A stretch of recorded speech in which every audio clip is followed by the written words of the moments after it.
Hello everyone, Radhe Radhe, जय श्री कृष्णा। स्वागत है आप सभी का हमारे चैनल पर। आप सभी का दिन शुभ हो। आज आप सुनेंगे वैशाख मास मातम का 8वां अध्याय।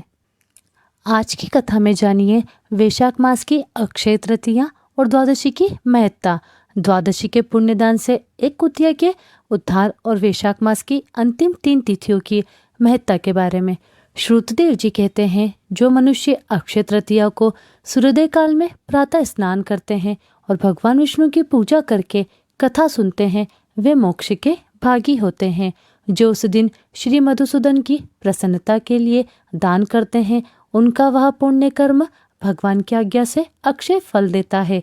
वैशाख मास की पवित्र तिथियों में शुक्ल पक्ष की द्वादशी सभी पाप राशि का विनाश करने वाली है। शुक्ला द्वादशी को योग्य पात्र के लिए जो अन्न दिया जाता है, उसके एक एक दाने में कोटि कोटि ब्राह्मण भोजन का पुण्य होता है।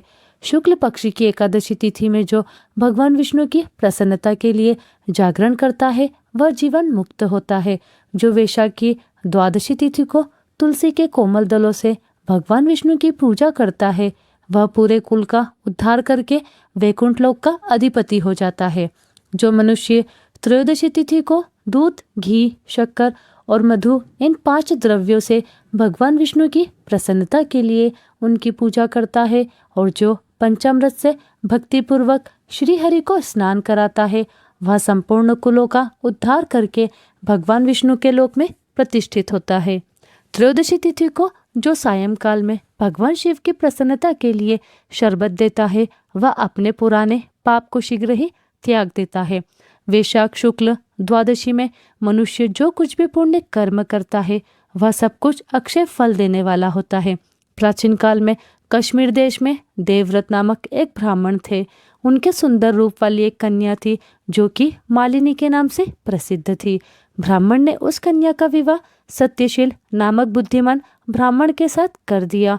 मालिनी कुमार्ग पर चलने वाली पुष चली होकर बड़ी स्वच्छंदता से इधर उधर रहने लगी। वह केवल आभूषण धारण करने के लिए ही पति का जीवन चाहती थी। न तो वह अपने पति से प्रेम करती, न ही उसका हित चाहती थी। उसी के घर में कामकाज करने के बहाने उसका उपपति भी रहा करता था। सभी जाति के मनुष्य जार के रूप में उसके यहाँ ठहरते थे। वह कभी भी अपने पति की आज्ञा का पालन नहीं करती थी। इसी दोष से उसके सभी अंगों में कीड़े पड़ गए, जो काल, अंत और यम की तरह उसकी हड्डियों को भी छेद डालते थे। उन कीड़ों से उसकी नाक, जिह्वा और कानों का उच्छेद हो गया। स्तन तथा अंगुलियां गल गई और उनमें पगुनता भी आ गई। इन सभी क्लेशों से मृत्यु को प्राप्त होकर वह नरक की यातनाएं भोगने लगी।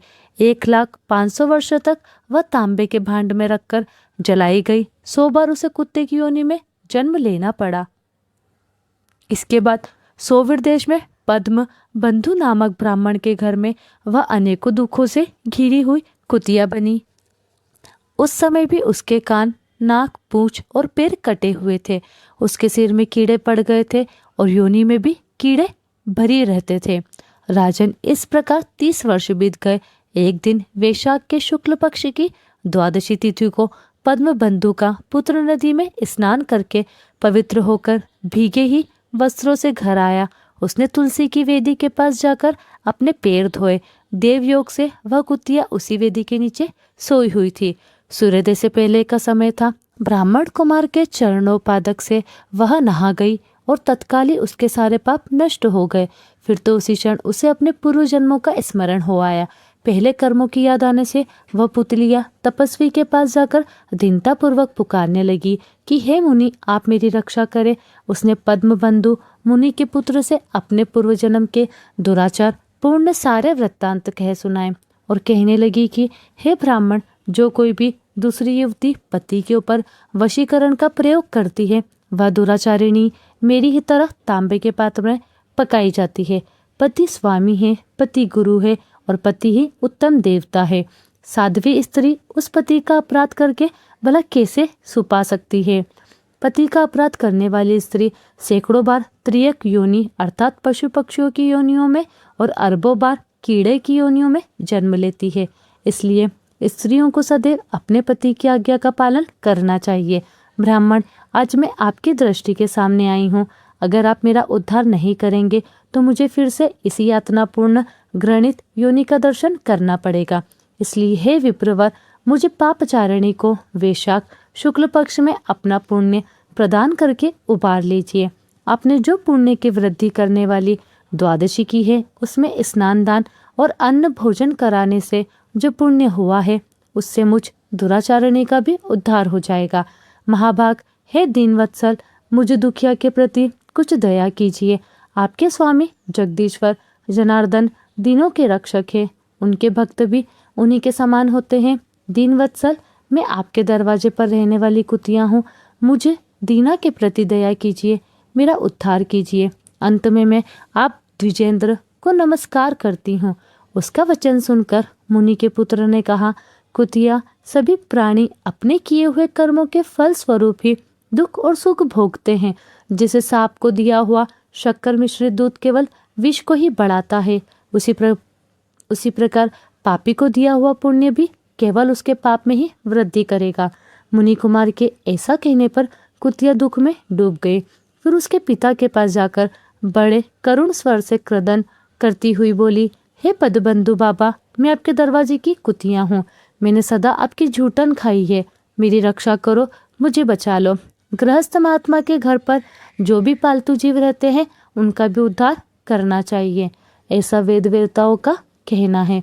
चांडाल, कौवे, कुत्ते यह प्रतिदिन गृहस्थों के दिए हुए टुकड़े ही खाते हैं, इसलिए यह भी उनकी दया का पात्र हैं, जो अपने ही पाले हुए रोग आदि से ग्रस्त और असमर्थ प्राणी का उद्धार नहीं करता, वह घोर नरक में पड़ता है। यह विद्वानों का मानना है। संसार की सृष्टि करने वाले भगवान विष्णु एक को कर्ता बनाकर खुद ही पत्नी, पुत्र आदि के ब्याज से समस्त जंतुओं का पालन करते हैं, इसलिए अपने पोष्य वर्ग की भी रक्षा करनी चाहिए, ऐसी भगवान की आज्ञा है। दयालु होने के कारण आप मेरा उद्धार कीजिए। दुख से आतुर हुई उस कुतिया की बात सुनकर घर में बैठा हुआ मुनि पुत्र तुरंत घर से बाहर निकला। इसी समय दयानिधान पद्मबंधु ने कुतिया से पूछा कि यह सारा क्या वृत्तांत है। तब पुत्र ने सारा समाचार कह सुनाया। उसे सुनकर पद्मबंधु बोले, बेटा, तुमने कुतिया से ऐसा वचन क्यों कहा? साधु पुरुषों के मुंह से कभी ऐसी बात नहीं निकलती। वत्स, देखो तो सब लोग दूसरों का उपकार करने के लिए सदा तत्पर रहते हैं। चंद्रमा, सूर्य, वायु, रात्रि, अग्नि, जल, चंदन, वृक्ष और साधु पुरुष सदा ही दूसरों की भलाई में लगे रहते हैं। दैत्यों को महाबली जानकर महर्षि दधीच ने देवताओं का उपकार करने के लिए ही दयापूर्वक उन्हें अपने शरीर की हड्डियां दे दी थी। महाभाग, पूर्व काल में राजा शिव ने कबूतर के प्राण बचाने के लिए भूखे बाज को अपना शरीर का मांस दे दिया था। पहले इस पृथ्वी पर जीमूत वाहन नामक राजा हुए हैं। उन्होंने एक सांप के प्राण बचाने के लिए महात्मा गरुड़ को अपना जीवन तक समर्पित कर दिया था। इसलिए विद्वान ब्राह्मण को दयालु होना चाहिए।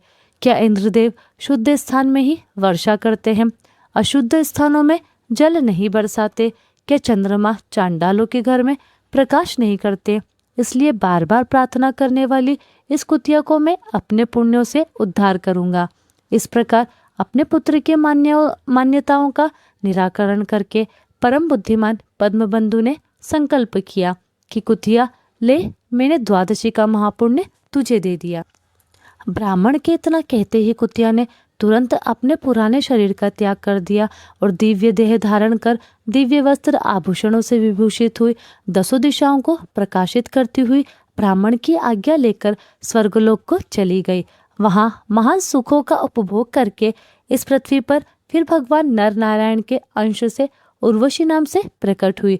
श्रुतदेव जी कहते हैं, राजन, वैशाख के शुक्ल पक्ष में जो अंतिम 3 त्रयोदशी से लेकर पूर्णिमा तक की तिथियां हैं, वे बड़ी पवित्र और शुभकारक है। उनका नाम पुष्करणी है।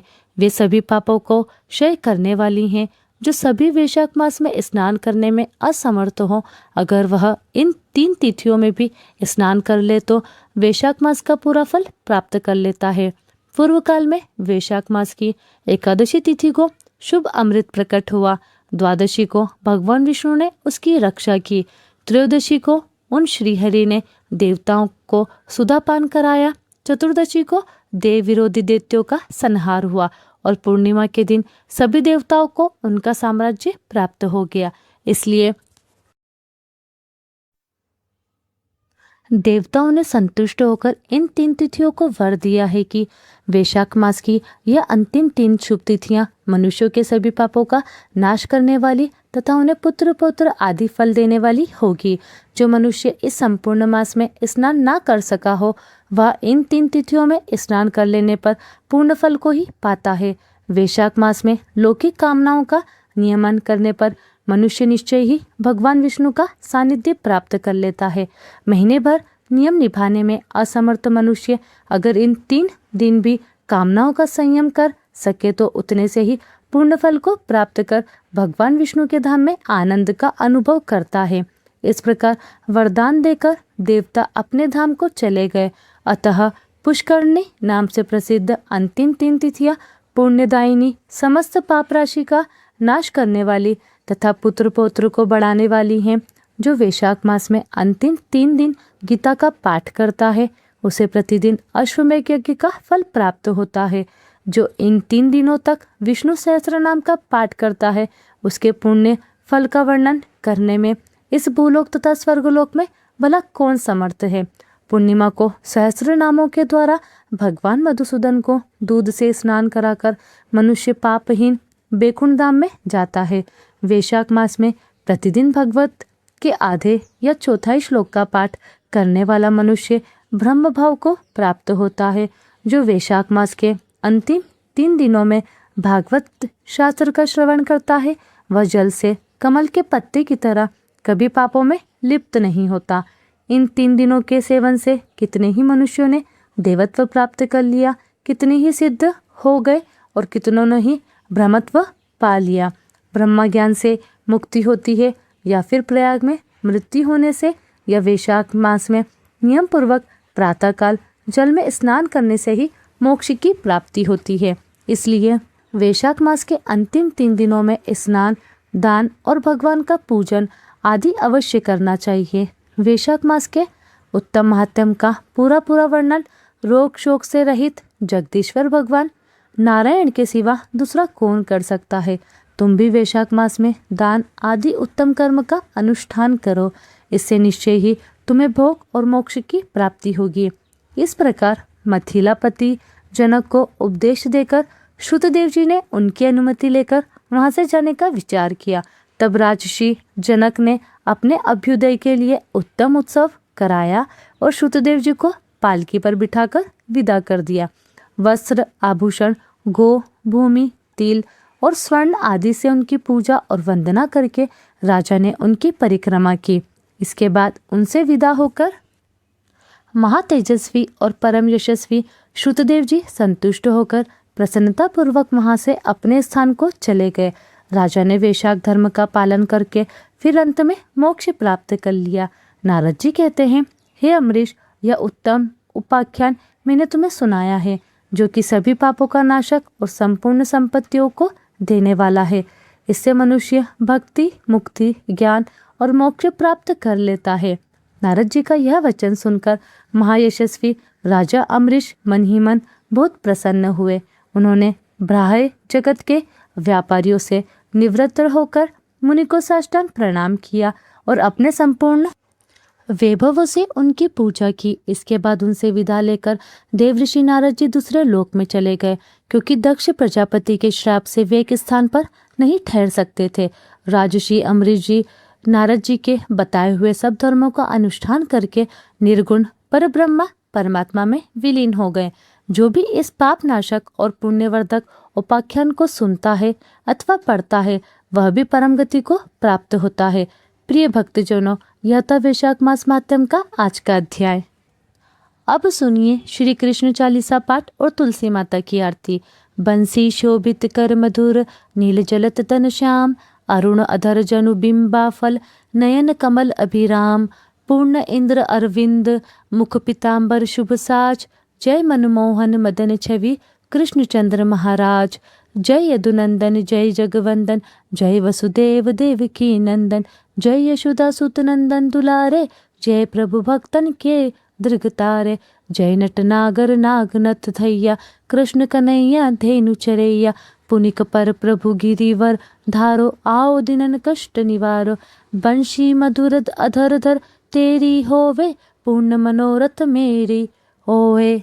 हरि पूर्णिमा माखन चाको, आज लाज भारत की राखो।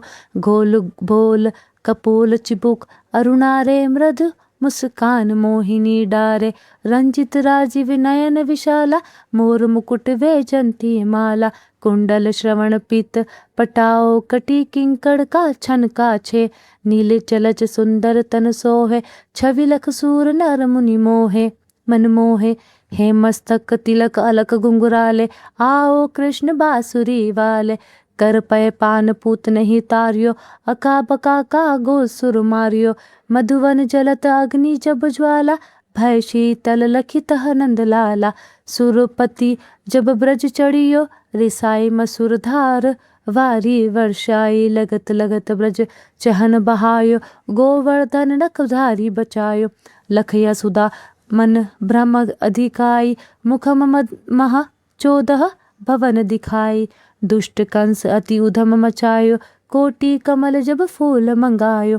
नाथी काल यही तब तुम लीने, चरण चिन्ह दे निर्भय की करी।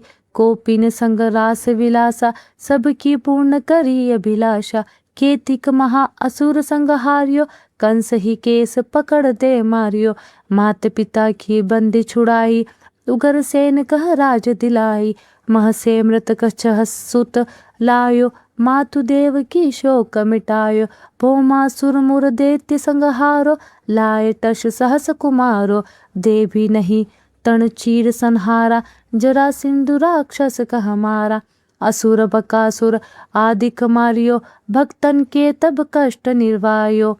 दीन सुदामा के दुख टारो, तंदुल 3 मुठ मुख डारियो। प्रेम के साग विदुर घर मांगे, दुर्योधन के मेवा त्यागे। लख प्रेम की महिमा भारी, ऐसे श्याम दिन हितकारी। भारत के पारथ रतहा के लिए, चक्र कर नहीं बलता। के निज गीता के ज्ञान सुनावे, भक्तन हृदय सुधा वर्षाए। मीरा थी ऐसी मत वाली, विष पी गई बजा कर ताली। राणा भेजा साप पिटारी, शालीग्राम बने बनवारी। निज माया तुम विधा दिखायो, उरते संशय सकल मिटायो। तब शत निंदा कर तत्काला, जीवन मुक्त भयो शिशुपाला। जब ही द्रौपदी टेर लगाई, दीनानाथ लाज अब जाई। तुरतः वसन बने नंदलाला, बड़े चीर भय अरिमुह काला। असनाथ के नाथ कन्हैया, डूबत भवर बचावत नैया। सुंदर दास आस उधारी, दया दृष्टि की जय बनवारी। नाथ सकल मम कुमति निवारो, क्षुमहु बेगी अपराध हमारो। खेलो पट अब दर्शन दीजिए, बोलो कृष्ण कन्हैया लाल की जय। बोलो कृष्ण कन्हैया की जय। बोलो कृष्ण कन्हैया गोपाल की जय। ये 40 कृष्ण का पाठ करें, उधारी अष्ट सिद्धि नवनिधि फल लहे। पदार्थचारी बोलो श्री कृष्ण भगवान की जय।